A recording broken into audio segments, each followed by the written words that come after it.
Coming up on How Do They Do It? How does a single company deliver a Santa Claus-sized 4 billion packages a year? How does the world's biggest fish market feed Japan's insatiable appetite for seafood? And how do they turn a giant tree trunk into cricket bats that knock you for 6? We take you around the world to show you how on How Do They Do It? Every day, one single company delivers over 15 million packages. It takes tens of thousands of trucks, thousands of kilometres of conveyor belts, and hundreds of planes. And to complete the package, high technology makes sure each parcel follows the shortest, fastest route from A to B. So, how do they do it? It's 11 a.m. in New Jersey. Kelly Watson is ordering the main ingredients for a business lunch she plans for tomorrow. I'll take 2 3-pound lobsters. Okay. My only problem is that I definitely need it by tomorrow. Kelly's order is taken by a specialist seafood company. They have 18,000 kilos of live lobster. The trouble is, they're over 1,000 kilometers away in Louisville, Kentucky. Luckily for Kelly, Louisville is also home to a global air hub for one of the world's biggest parcel companies. The key to ensuring her order arrives in New Jersey tomorrow is this bar-coded smart label. It contains all the information necessary to get the box of lobsters to Kelly's front door. As the boxes are loaded into trucks, details of each one are being processed. The parcel company now know that Kelly's lobsters need to be in New Jersey by tomorrow morning, and they alert the Louisville hub to be ready for them. Louisville International Airport. Freight arrives here from all over the globe. Planes are unloaded in minutes, and packages head off to be scanned and sorted. With over 1 million packages passing through tonight alone, they can't afford any delays. So engineers like Corey Ingram are on hand to ensure the belts never stop moving. This is the largest automated facility in the world, so there's a whole lot can go wrong at one time. Up in the control center, Operations Planning Control Manager Scott Lewis ensures everything is running smoothly. We have 155 miles of conveyor belts in this facility. We have to be able to process large amounts of volume in a small amount of time. As Kelly's box arrives, its smart label is scanned by a barcode reader, and the automated sorting system takes over. Her lobsters are now on their way to catch the 4 a.m. flight to Newark. Up in the control room, Scott tracks their journey on his screen. Your lobster package is going to come into the primary here on this conveyor belt. It'll hit this arm, which is just a small transport conveyor, to this outbound conveyor belt, and it'll go out to our New Jersey load. That lobster package, just like all of our other packages, take about 13 minutes to be sorted through the system. Whilst it's nighttime outside, down here, it's rush hour. The package is held for a few seconds until there's a gap in the traffic, and then it's off down the main belt.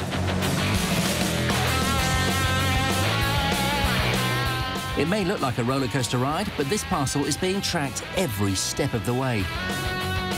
So when it comes up to its departure gate, the system sends rubber buffers sliding across to nudge Kelly's lobsters off down the correct chute.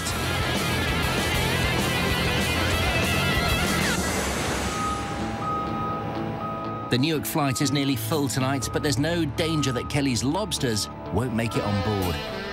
Specially designed pallets slide into the fuselage, ensuring every inch of space is used.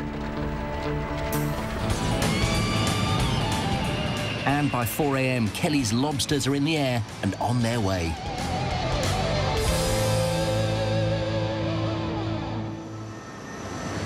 Early morning at Newark Liberty International Airport. The Louisville flight has just touched down. It's carrying almost 10,000 packages, and they all have to arrive at the right destination at exactly the right time. Working out the most efficient way to do it has been a massive challenge for Jack Levis and his team of mathematicians and engineers. You know, the planning process for our delivery drivers happens well before the first package showing up. So even at the point of a customer sending a package, we'll electronically move the data all the way to the delivery center. and we're constantly updating our information. So when that lobster is in the air, we're updating that that package is on the way.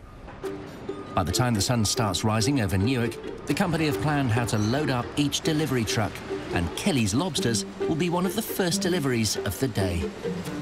The machine prints out a label detailing not only which truck the lobsters need to go on, but even exactly where in the truck it needs to go. And that information passes to driver Vinny Platerosi, using a device called a dyad.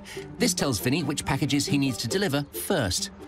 Okay, I see that I have the lobster package, which is the next day air, so I know that's an important package. The lobster obviously is perishable, so we want to get it to the customer as soon as we can. In the old days, Vinny would drive past every address on his route, following a loop that meant he hardly ever had to make a left-hand turn. We know that every time we make a left-hand turn, it's not as safe as a right-hand turn, and we know it takes more time. So our methods set up routes in such a fashion that there are less left-hand turns. Jack set out to design a system that would come up with the shortest way to join up all the different stops that Vinny makes in a day. The trouble was, every extra stop causes the possible combinations of different routes to increase exponentially. If you had a computer that could calculate 1 trillion calculations in 1 second, and you gave it 25 different points and said, tell me all the possible ways to deliver 25 points, that supercomputer would take about 500,000 years to calculate all those possibilities. Now, our IT department's pretty good. I think they could do it in a couple of 100,000 years, but I don't have time to wait to do that. The solution was a series of clever programs called algorithms, which work out the best route in seconds, plot it out on detailed street maps, and send all the information to Vinny's dyad. As Vinny makes his way to deliver Kelly's Lobsters, details about his truck's speed, RPM and oil levels, and even whether his seatbelt is on, are being collected.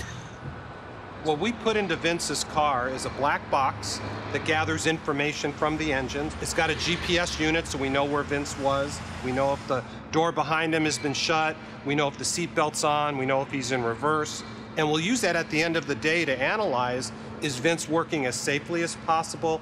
Is he working as efficiently as possible? Is he following the methods?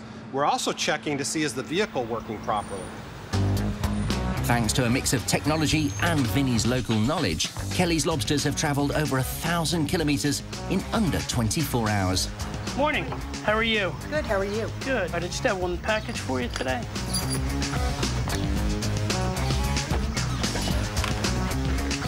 Thank you very much. Have a great day. You too, enjoy. Thank you. How's that for snappy service?